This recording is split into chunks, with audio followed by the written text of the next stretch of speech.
Okay, everybody, welcome to the show today. I'm with my good friend Dwayne Scheuneman, and I met him back in 2013 at 2013, right? 2013-ish, yeah, something like ish, that, yep. back at the University of South Florida. So he was in one of my classes at the time, and at the time I was very insecure when I was inside buildings. So like I was overwhelmed like just by everything, and my whole goal at the time was like, I just want to be able to be inside somewhere and express myself fully. It sounds funny to some people. That was my goal at the time. And then comes along Dwayne.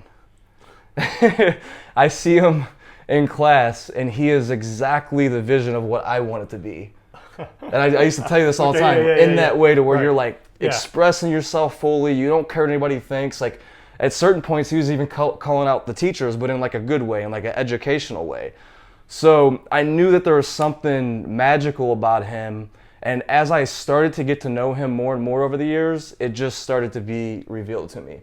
So I wanted to share my good buddy Dwayne with all of you because he's been such an inspiration in my life that I just wanted to share it with all of you. So hopefully in pieces of his story and things that he's learned over the years, you could find some inspiration in that. So welcome to the show. All right.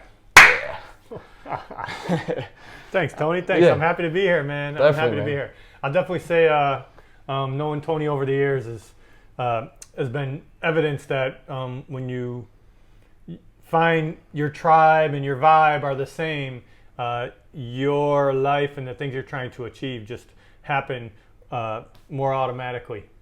Definitely the resonance and the relationship I have with Tony has always fed me to move forward as well. Excellent. I love that, man. All right, man.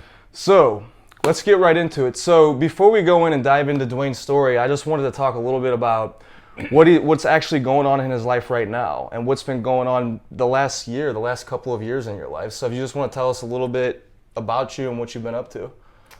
Okay, well, what I've been up to most recently is obviously you see the wheelchair here. Some people are often surprised to learn that I am a professional dancer and that I direct a dance company and that I have a dance program for children with disabilities. In the past year, it's been really great. Currently working on an amazing project with a group of veterans and Diavolo Dance. Diavolo is helping to create a dance where these veterans are going to tell their stories in a huge performance in October. I have my children's program, which I just started. Maybe we'll talk more about how that got started. But right now it's thriving. We've got some kids with autism, kids with physical disabilities, and kids without disabilities all taking a dance class together.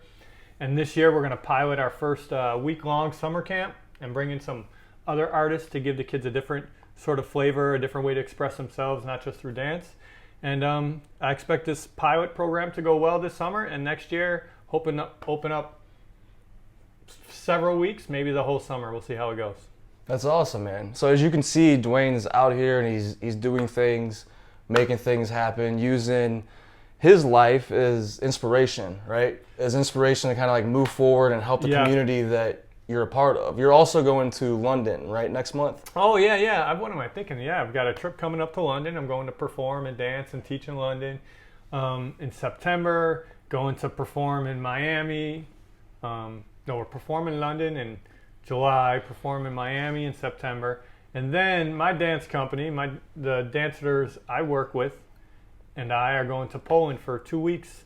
Going to tour 3 cities, 2 weeks in Poland, work with some kids with disabilities, some adults with disabilities, some non-disabled dancers, do a couple performances. That's always an amazing experience. We go into these places in these countries. We've been to Russia, China, Italy.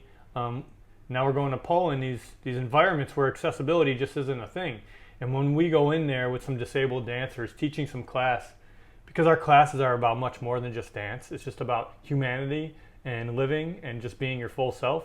And when we bring that into these places where people with disabilities just don't get to live their lives the way they want to, and they see us and we come in there and share that energy with them, the feedback we get from them, how it impacts them, and how that impact in turn feeds us to continue. It's one of my favorite things about my life right now. That's unbelievable. So you're just going around just inspiring people, sharing and just sharing. allowing, Yes, really. And that's a that's a big good way thing to with put you. it. I noticed with you is you're really good at allowing. Like I never see Dwayne talking in ways or using his energy in ways of like, man, I have to go make this happen. It's always like, which one do I pick? That's always your issue. You're like, should I do this? Should I do that? Should I do this? So, but obviously it wasn't always this way, right? Yeah, it was not always this way. No, and I was not always the same kind of, I didn't always have the same sort of perspective. Yeah. Right. And I hear a lot of times over the last 6 years just talking with you, I've heard you say several times, it just got brought up for some reason or another. You said, if I could go back to that day on July 4th, right, I wouldn't change anything. And every time you told me your reasoning and the energy you shared it with, I was like, man, this dude really means this. And this is a huge lesson for me and for anybody else who has the pleasure of actually hearing it. Yeah, for sure. You know, I became paralyzed when I dove into a swimming pool in 1995. I dove into a swimming pool on July 4th, coming up on my 24-year anniversary. Hit my head on the bottom and broke my neck. And, you know, I've had this amazing life that we'll talk about. But yeah, I always say that if I could go back to that moment and stand on that diving board, and if a little angel showed up on this shoulder and said, listen, if you dive in that swimming pool, you're going to break your neck and you're going to go through a lot of pain and a lot of trauma in the beginning, a lot of struggles, but this is the life you're going to have. And if that angel showed me the life that I have now and then said to me, or you cannot dive and not go through any pain and you can keep the life you had, which was a good life. I was happy working for UPS, good job, planned on staying in Buffalo, working for the rest of my life, retire. And I was happy, I thought. I mean, it was a good, you know, anyone else would consider it a good life. If he said, you could do this or you could do that, I would hold my breath, take a deep breath, and I would jump in, man. And I would go through all the pain and the trauma that I went through to be where I am now. In fact, Tony, right now a thought come to me, just right now talking to you, just came to my mind that only from my former perspective do I look at it as trauma. Only because that life changed. But now that I am where I am and I look back, I don't think any of that stuff I went through was trauma. It was all just growth. It was all just happenings that happened to me and taught me lessons and moved me forward. That's unbelievable, man. Yeah, only I think about that. Yeah. Only if I think about from that perspective, what I would have considered a loss, do I consider a trauma. Right, and that's just a shift in perspective and your whole world shifted just by that. Yeah. Which is very interesting. It's like if we shift our perspective, our whole world shifts. Yeah, whole for universe. you, that's true for you. Yeah, it's been absolutely true. It's been true in my life, and it's been true in a lot of other people's lives. But the ability for you to do that in such extreme like situation that you were in, right, that's powerful. Like I can't even describe in words it. You've had to been in tune with something else that was feeding you in order to kind of like get you through that, I would think. Yeah, well, you just said something. You just said, you know, in a moment that is so difficult and so challenging, and it just come to me now as you say that it is actually in those extreme moments that if you can shift your perspective in those moments is where you obviously have the greatest change. That's where your entire world, even though it seems more difficult to change your perspective. For example, sometimes I speak about my injury at different places and my life and how it happened. And one of the things I talk about is some people, when they become disabled or they have a injury or an accident like that I had, an event, and they choose to say, oh my God, I've lost the use of my legs. I've lost the use of all these other things that I don't have, that people don't recognize, you know, internally and stuff. And they just sit there and say, oh, I can't believe I lost all that. And someone can have the same injury like me, and their perspective can be, I'm glad I'm alive, which was mine. I was like, wow, I came out of that swimming pool, my head split open, my leg's not working, almost drowned. My friend got me out, got me to the hospital. They put staples in my head. I was in ICU. I was in tons of pain, but I lived. And that's just it's the same injury. I could say, damn, I lost all the use of all this stuff. Or I can say, wow, after that event, I'm still alive.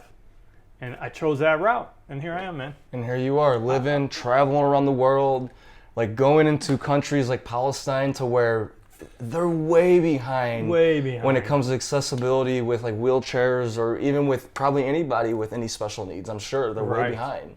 Yeah. Palestine was definitely a tricky experience in that regard. Yeah, there were times when the city was shut down and some of the people couldn't make it to our workshops. But there was one young woman who always made it, even when no one else made it. She found a way. She used a wheelchair and found a way.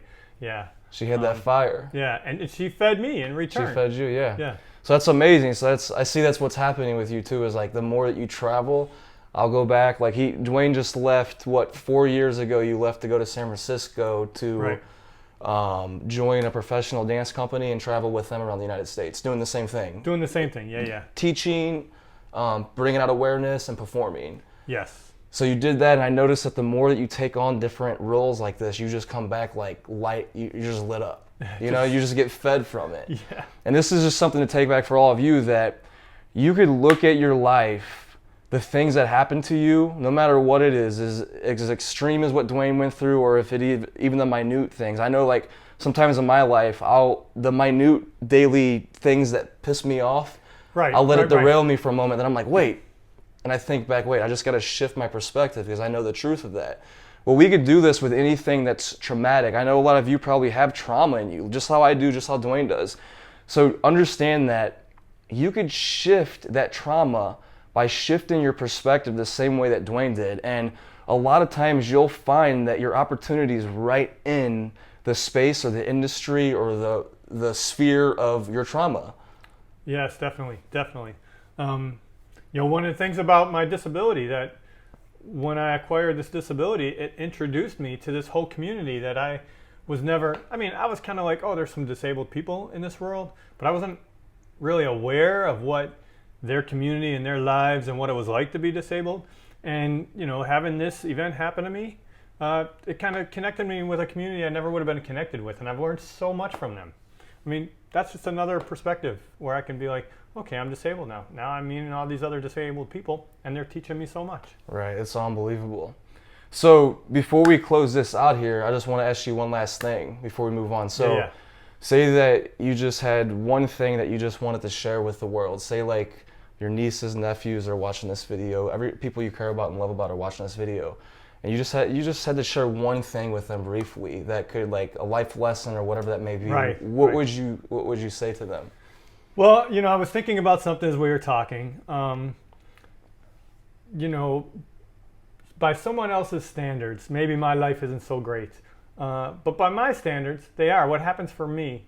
And it isn't that I set a standard, that I had some sort of vision of what I want my life to be. It's that I just stay open to the opportunities. I take the opportunities that come along, and I don't worry about what other people tell me. You should do things this way, or you should do it that way. I direct a dance company in a way that a lot of dance company directors think is strange to them, but it works for me, and I love it, and I'm having what I consider a successful life by someone else's standards. So what I'd like to say to everybody is, set your own standards. Be open. Don't put expectations on yourself that are too far down the road, but just know that if it's good and right for you, it doesn't matter what anyone else tells you if you should be doing something, if they say you should be doing something differently. If it feels right for you, that's what you should be doing. That's the right thing to do. That's awesome, man. I love that. And I will say Dwayne lives that. He's not just like preaching that. He literally lives that. You could probably feel that within his story that he was telling. But I'm very excited that Dwayne got to come on the show. And this was just a little piece. And I know that Dwayne will be on the show again. Yeah. But before we get off, let's go back to that fundraiser, because this is happening the camp's actually happening in July 2019, right? What's the exact dates? The camp is happening next month from July 22nd to July 24th or 26th. We're bringing in different artists. I really like to bring in my friend Siddiqui, who's a disabled African drummer from New York. And want to give these kids a real amazing experience. We're not looking for a ton of money. This is just a pilot program. And if this goes real well, it'll happen. So you can look up revdance.org. You can find my website. And on there is a link to the Facebook page where you can find the online fundraiser to help our kids have an amazing summer. They're amazing kids with autism. Find us on Facebook. Check out the interviews with our kids. Check out the videos. And offer those kids some support. A little donation, a little note to the kids. They love it. I read all their notes that are on the fundraiser page. I share it with the kids. They love it. They're excited. So yeah, any help from you all out there, we greatly appreciate it. Thank you. Definitely. And as you can see, Dwayne is a selfless person, so like I know this camp is going to go really well because of that. Is anything you organize, it has a great impact on people. But I'm excited you all got to tune into this show today, and we will see you on the next episode. Bye-bye. We hope you enjoyed this episode as much as we did. If you liked it, leave a 5-star review on iTunes, and remember, subscribe to our YouTube channel too. If you can think of anyone else that would love this episode, share it with them right now on social media or email. And remember, getting results is a process of learning, applying, and reflecting. Stay consistent and continue to grow every day.